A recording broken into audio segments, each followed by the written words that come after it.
How do we keep the planet moving towards a greener future? It doesn't happen without driven entrepreneurs and inspired social impact leaders like you. This podcast will give the tools and insight you need to join the sustainability movement and save the world. This is Thinking Green with Mohammed and Leif.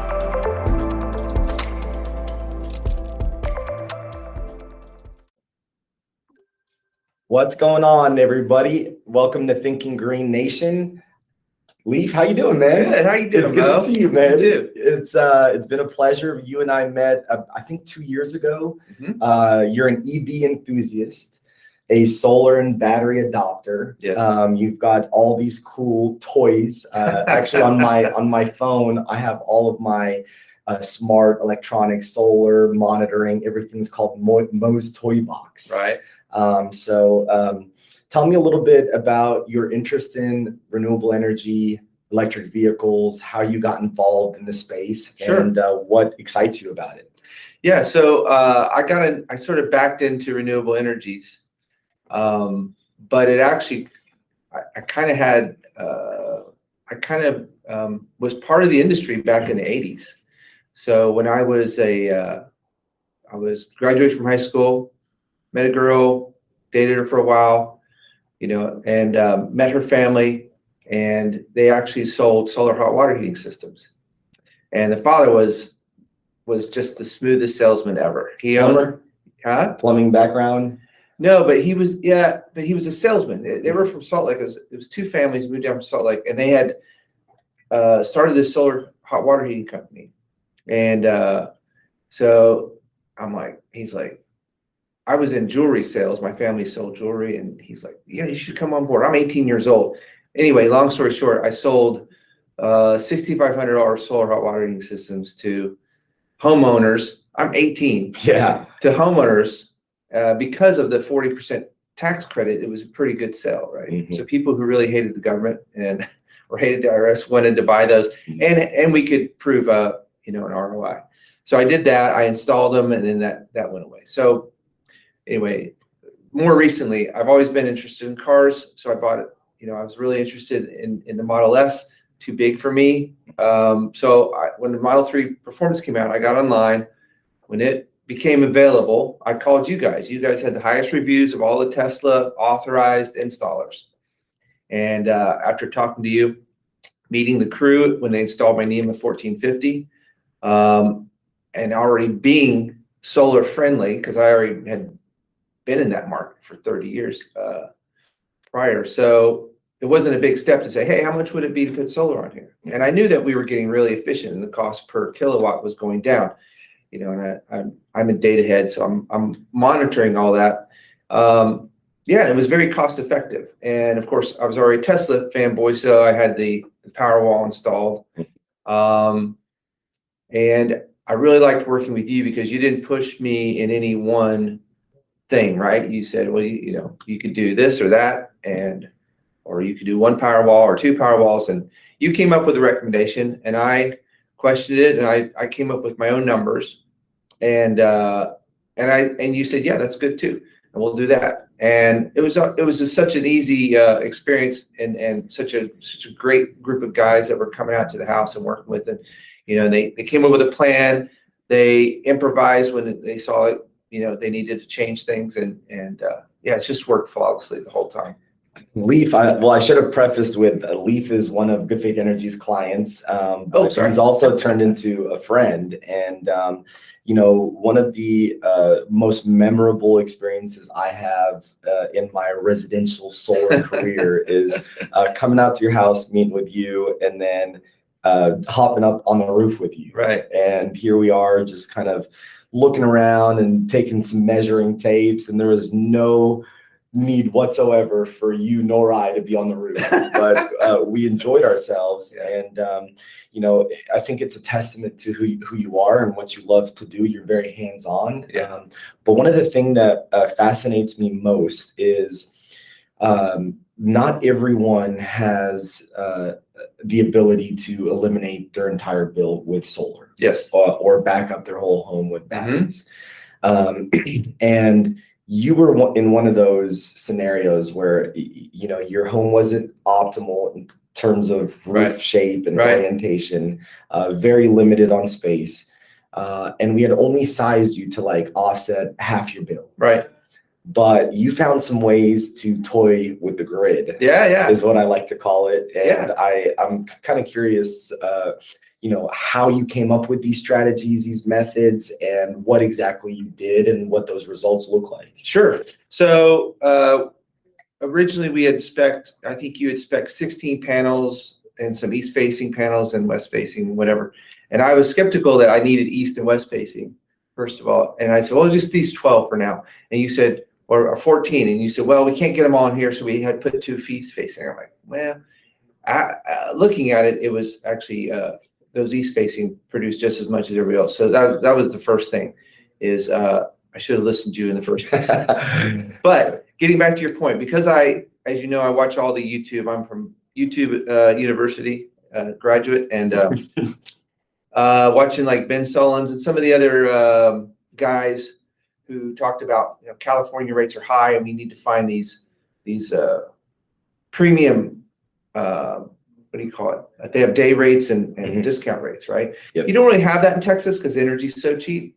But what I did find is you could do, I know that TXU and some others were offering like free nights and weekends and things like this. So I'm like, So if I can get free nights and I move my car, my Tesla, to charge only at night, and then I move my pool pump to run primarily at night, except in the summer, how much energy do I have? I figured I don't really use any energy. Those are my 2 big draws. My AC is pretty efficient.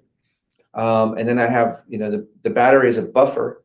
So let's see, in May or June, I think it was April or May, I used a net negative amount of energy just with 1 Powerwall and a 5 kilowatt system.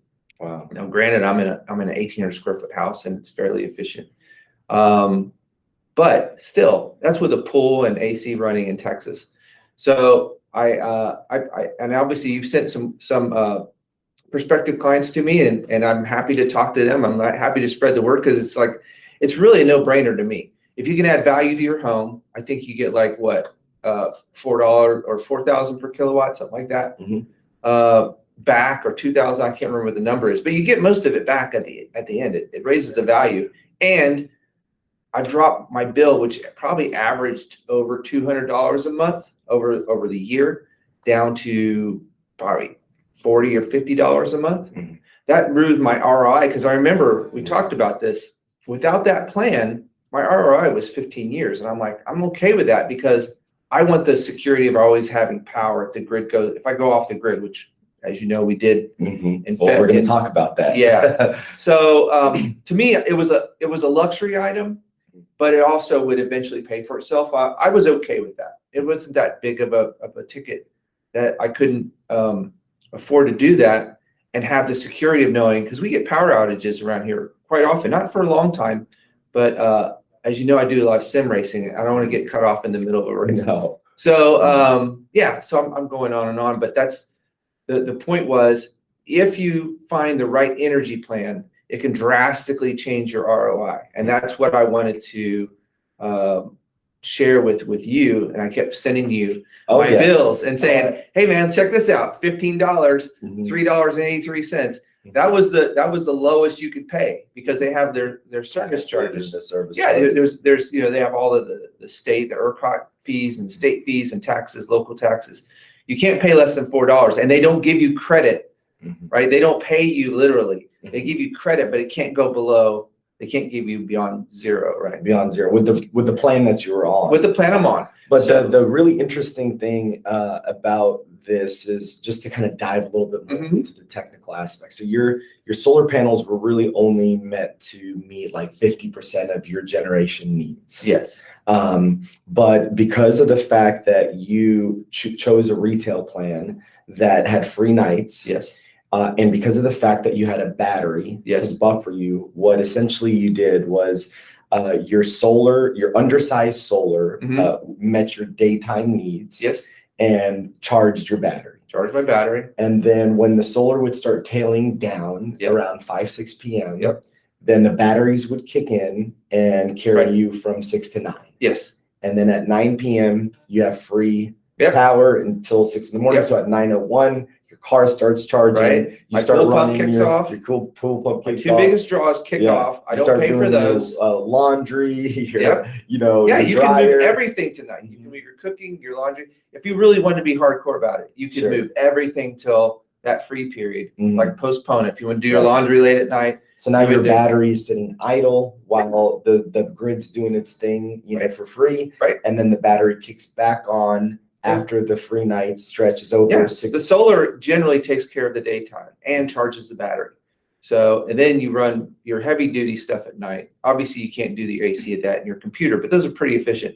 Lights are very efficient. From my days back at in the Sunray Solar, what was it called? We also sold a duty cycling thermostat, right? Which basically just turned the compressor on and off and left the fan running longer, right? And you could do it. So I already had all that geared up, right? So I'm trying to think how I can play with the grid, right? And then when that plan came out, and by the way, that plan is 100% renewables too. So even when you are, so my house is always on 100% renewables. My car is always on 100% renewables. So when people want to argue about your car runs on coal, no, my car runs on sunshine. Yeah, mine too. Mine too. That's the only way to do it. And there is a big the group out there, naysayers and haters talking about EVs and how they're even more pollutant. Oh yeah, because of the mining, all that. The mining. And well, I mean, it's true to a certain extent, but if you look at the life expectancy of an EV versus a internal combustion engine, and by the way, I'm not an anti-internal combustion. I have several cars, race cars, Porsches, things like that. I love EVs because they are a better car. They're the evolution. They're the next step in the evolution of cars, of personal transportation and racing. So, but back to that, they're ignoring several longer term effects and longer term resource. I've lost the thread here. So, but the naysayers don't.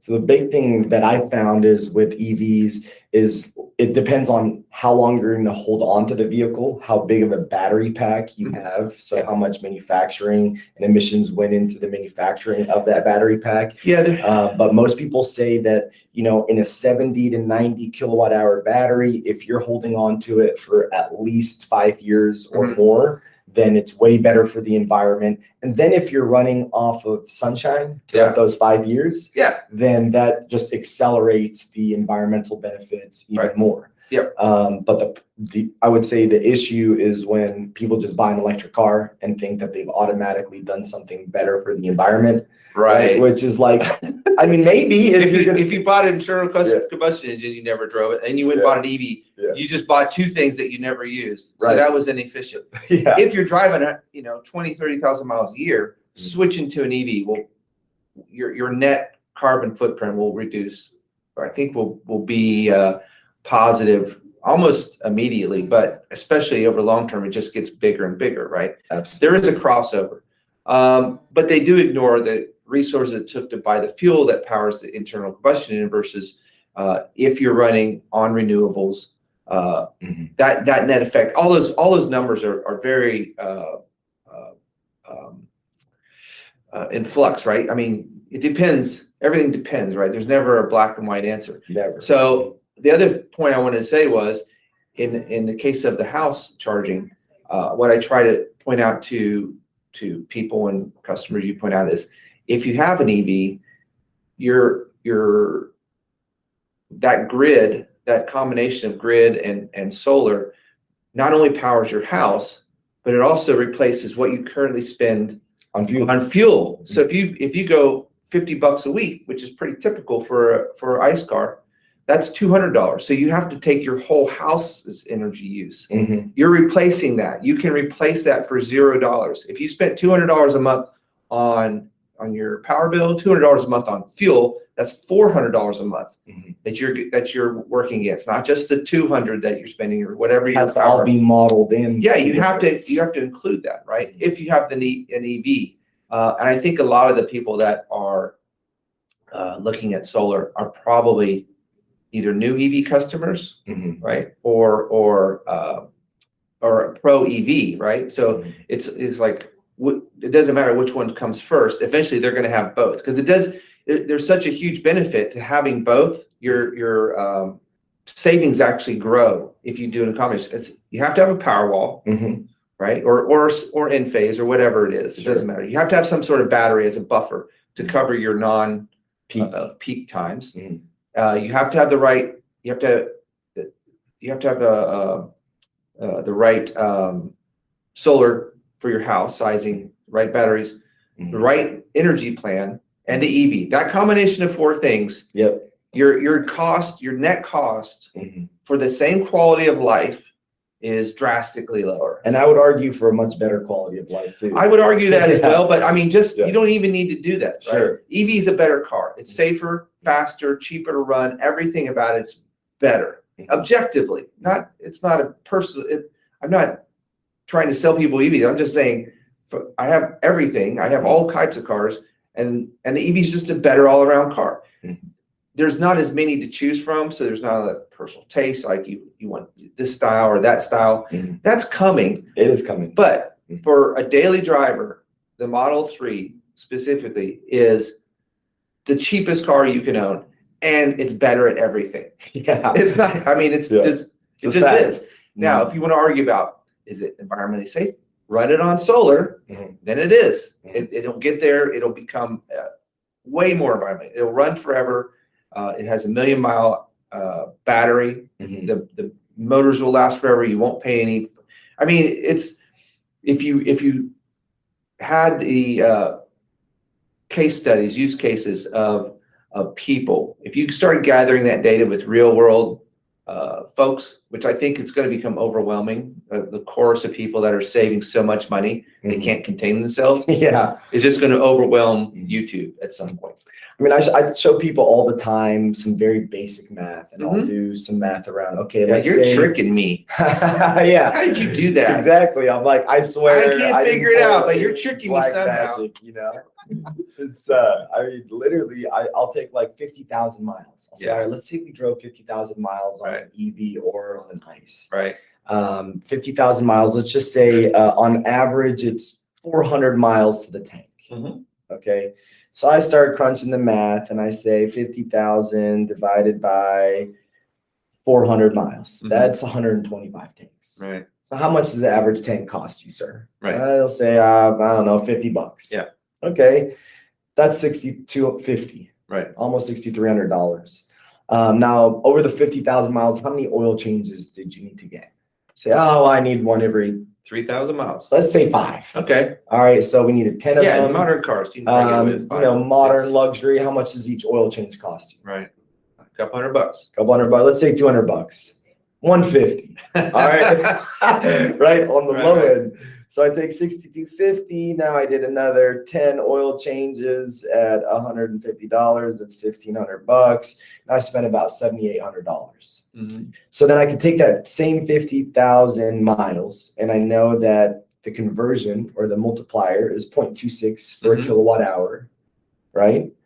And so that's high, yeah, but that's a little bit high. That's a lot high. We're going to be conservative. Yeah, for nationwide. For Texas, it's more like 11. Not the cost per kilowatt hour. That's how many kilowatt hours were used per mile. Oh, I see. Sorry.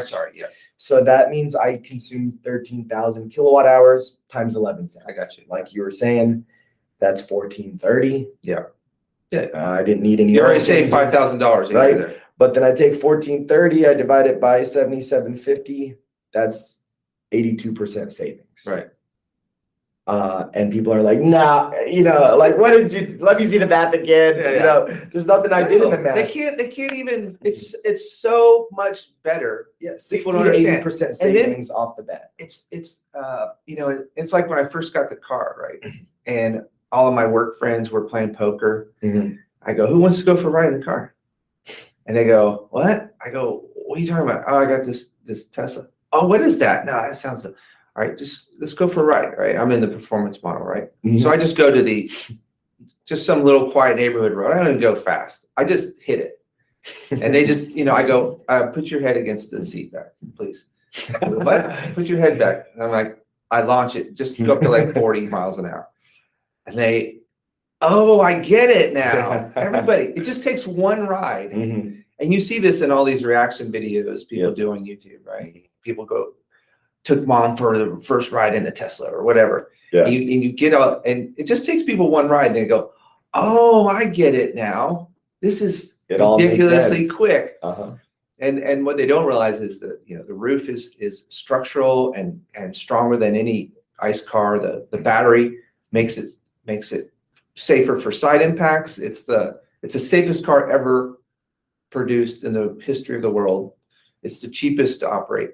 And I mean, effectively, if you keep a car for 10 years, it's cheaper than a Corolla, right? It's cheaper than in most, but people have trouble sometimes with that long vision, right? Just like we're in an exponential age, right? Mm-hmm. Things are getting exponential faster, right? Mm-hmm. Technologies and prices and all kinds of things.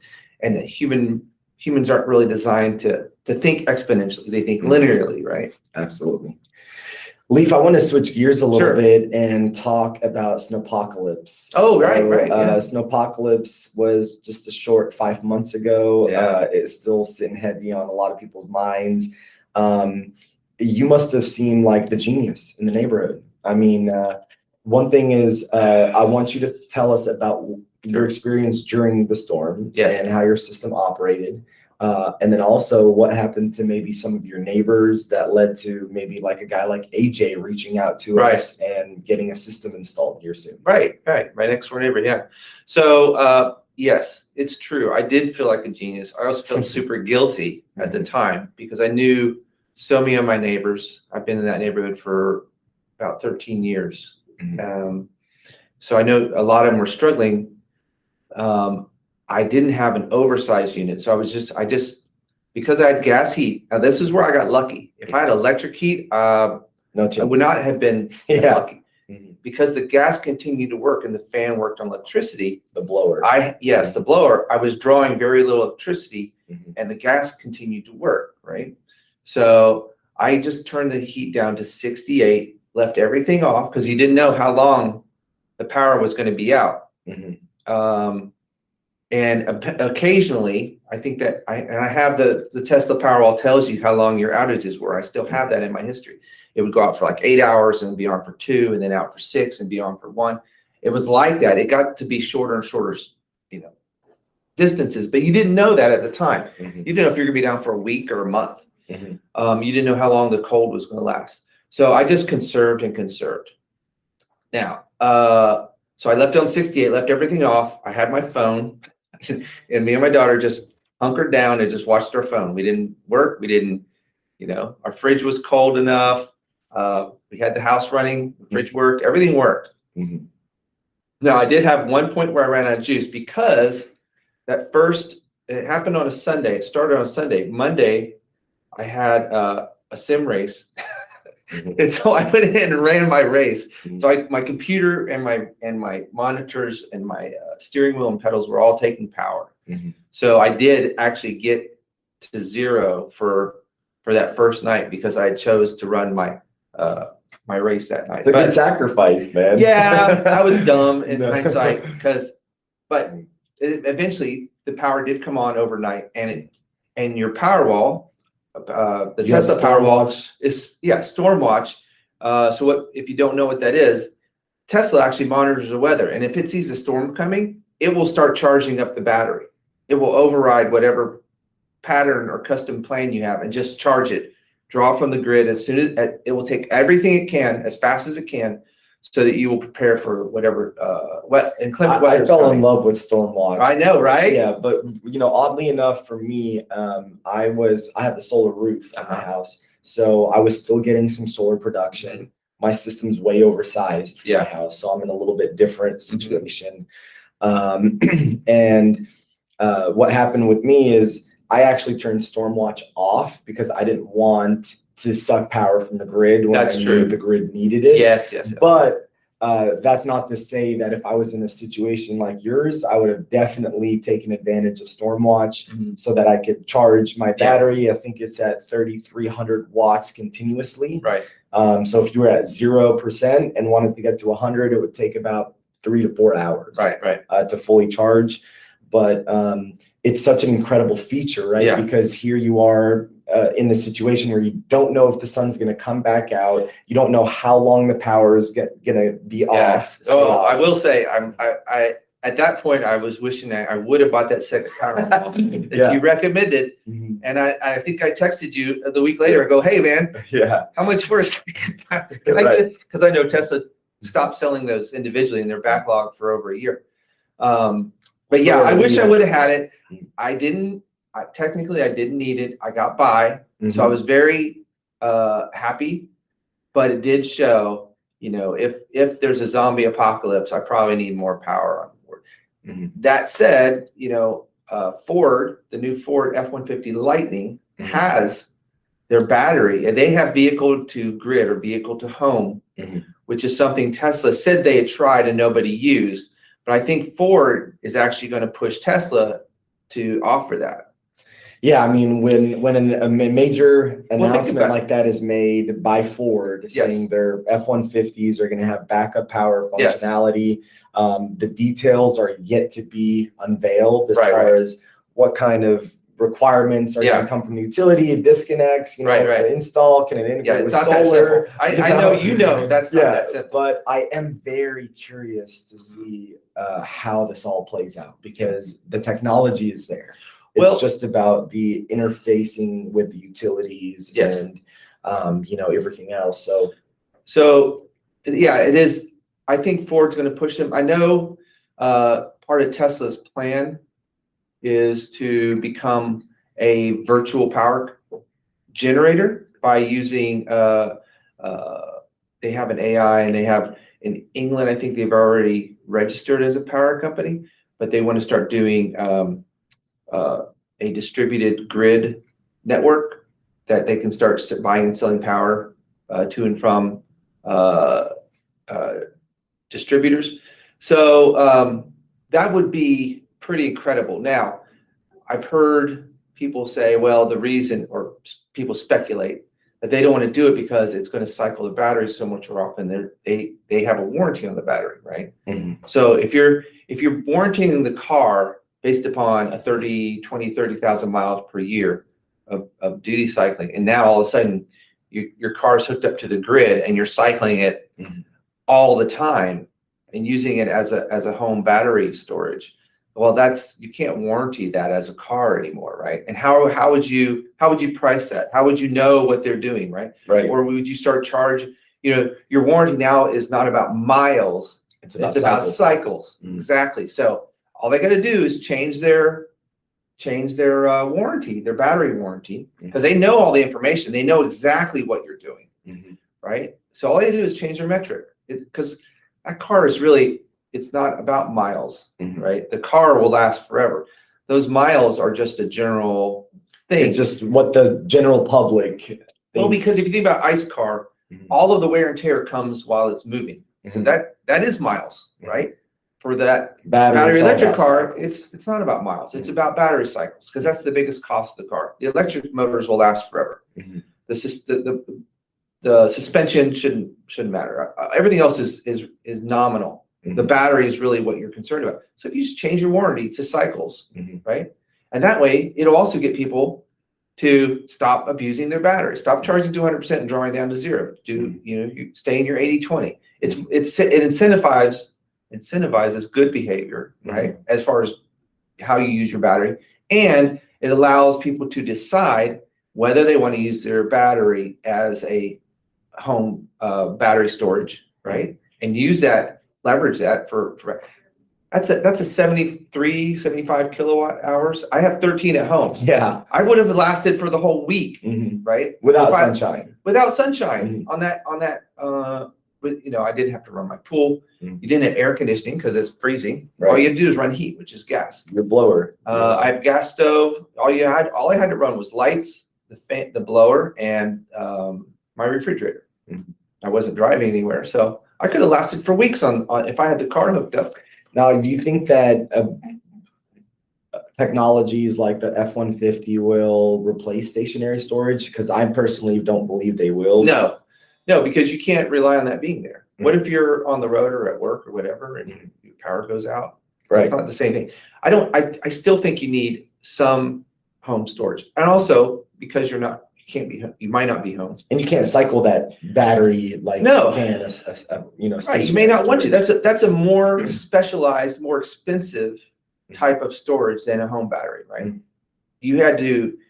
There was a lot more cost and research and development involved in designing that car that will survive very drastic ambient temperature changes and ruggedness and the case. And all these things had to be, a lot more money went into this. So that's premium storage.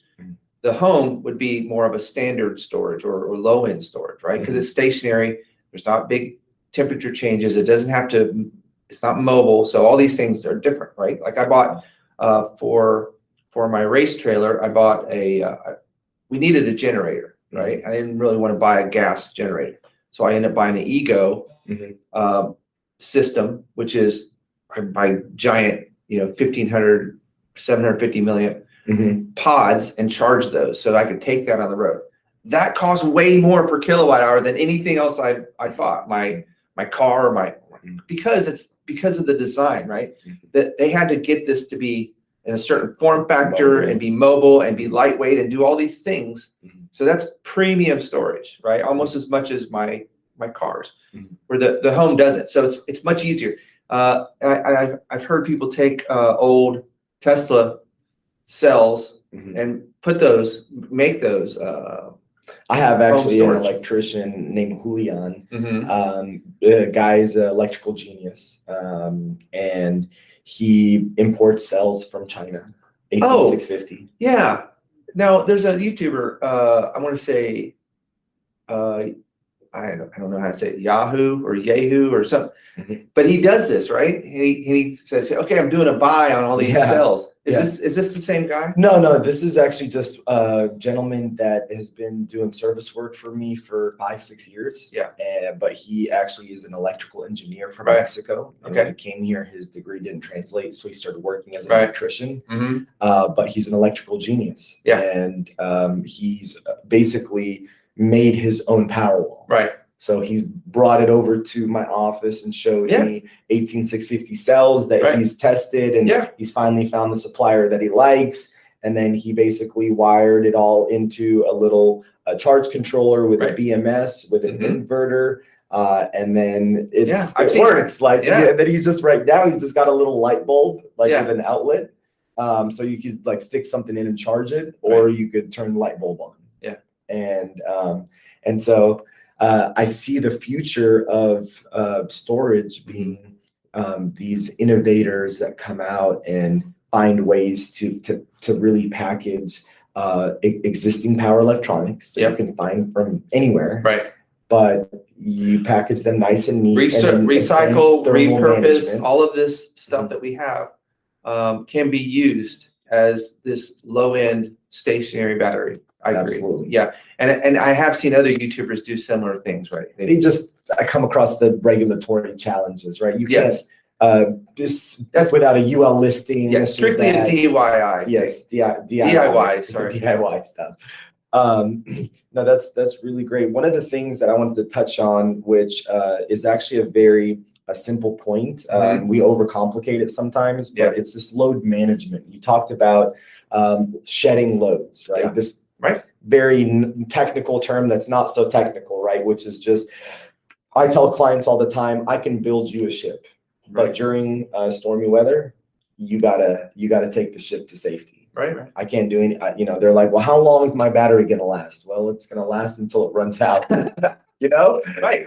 And so they're like, what? Well, it's going to last until it runs out. That's all I mean, the solar, I don't know if the sun's going to be out. I don't know. If there's too many variables. Too many variables, right? So load shedding, right? Turning off loads, load management. How important is that mindset in the mind of the consumer of a solar and battery system during a power outage? Oh, it's huge. I mean, because I already had as I said, background, we would show homeowners, here's where all your costs are. We'd have them. This is 30 years ago. We'd have them bring in bills, and we would go through and show them. Well, the lights don't cost anything. We had to learn this so we could sell these products. We had to learn what the consumption of each thing is, so we could back out and show them how much of their stuff. If they had an electric hot water tank, that was a pretty significant percentage of their power bill. Well, lights don't cost anything. You're not running the AC in the summer or in the winter rather. So in the winter, if this is your electricity bill, and we already agreed lights don't cost anything, that means all of this is your hot water, right? I mean, take out, your heat, whatever that, if it's gas heat and they have electric water, it wasn't a hard sell. So yes, you have to be aware of that. That takes some education, right? People have to look at each thing and know roughly what it costs. Changing light bulbs is a no-brainer, right? When I saw the new LED bulbs that look just like an incandescent, I love those things. I hate the fluorescent, the pigtails, those that they look like landing lights on a runway. I'm like, oh my gosh, you don't need to. You're overdoing it a little bit with the cheap electricity. You're trying too hard. You're trying too hard. Yeah. So the LEDs that look like incandescent, I think, are brilliant. They draw a fraction of what a real incandescent, and you get the same, warm hue. Knowing that anything with a coil is going to draw huge amounts. Your toaster, your oven, if it's an electric coil, right? A tea kettle, all these things. That's just raw. I'm going to convert electricity into heat by sending this large amperage through this coil, right? You have to understand that those are going to be the big draws. So use those sparingly in an emergency. Next is your AC, because it has a compressor and all this stuff. Next, obviously anything like a pool pump is going to draw huge, because you're trying to circulate thousands of gallons of water. That's huge amount of energy, right? So think about how much work the appliance or the utility or the device is using. Charging your battery is nothing, right? You've got a tiny little battery, and it's not even on while you're charging. Running a computer somewhat, anything it emits, like the monitors are getting better, but they're still pretty big draws. Like when I ran that race during the storm, it was a steering wheel, right? Because I had this huge. I'm curious what the draw on that load was. It has a giant brick. Okay. And it has that brick has its own power supply. It's like 1,000 watts or more. I would have to look that up. Okay. I don't know, but it's pretty big. It's a direct drive, and it can produce up to 25 Newton meters of force. So it can break your hands. You don't ever run it at 100%. Okay. So, but yeah, so that I knew that was drawing most of it. The computer, yeah, that produces some heat. If you think about how much heat the device creates, that's about how much power. Yeah. That's pretty proportional to how much power it's drawing. That's true. I tell people all the time, generating heat with electricity is very energy intensive. Oh gosh, very energy intensive. Well, Leif, I want to thank you. Thank you for your household thanks you, your community thanks you, your planet thanks you. Thank you for your investments in EV and solar and storage. Congrats on surviving Snowvid. We got Snowvid 2.0. Hopefully not, but I think it does wake a lot of people up, to the fragility of the grid. Yes. To the importance of energy resilience. So it's been a pleasure, man. Thanks for joining us on the podcast. It was my pleasure. This podcast is brought to you by Good Faith Energy, your #1 solar provider, best solar company in Texas. Thank you so much for joining us, Thinking Green Nation, and we'll catch you on the next podcast. Thank you for listening to Thinking Green with Mohammed Abdallah. This episode was brought to you by Good Faith Energy. For more information, check out goodfaitenergy.com. Make sure you subscribe, give us a review, and leave a 5-star rating. If you like this episode, share it with a friend. See you on the next episode of Thinking Green.